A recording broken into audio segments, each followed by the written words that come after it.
Nou, als het nou lijkt, komt er geen delslag meer. Dus dat is in uw voordeel.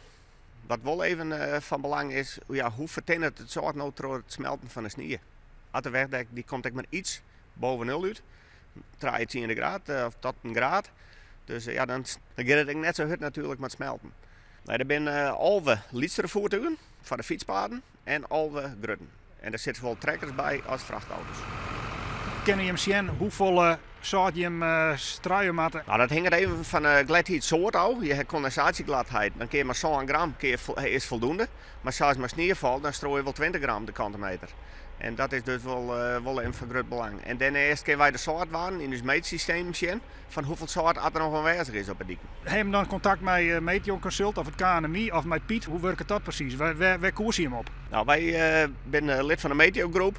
Dus wij hebben contact met Wageningen. En die bewaken het systeem nachts voor u. Want oors dan om de 4 minuten een signaal krijgen van het wegdek.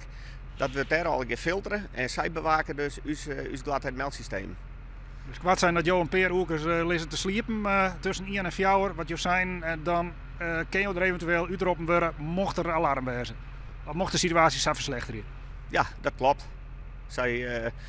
Jongens van je bed gaan naar wel in contact met de Meteorgroep. En dan neem je de nacht even trof van wat binnen vooruitzichten en hoe ligt het.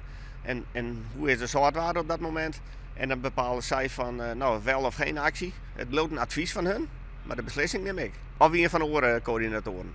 En bij twijfel? Uitdruk.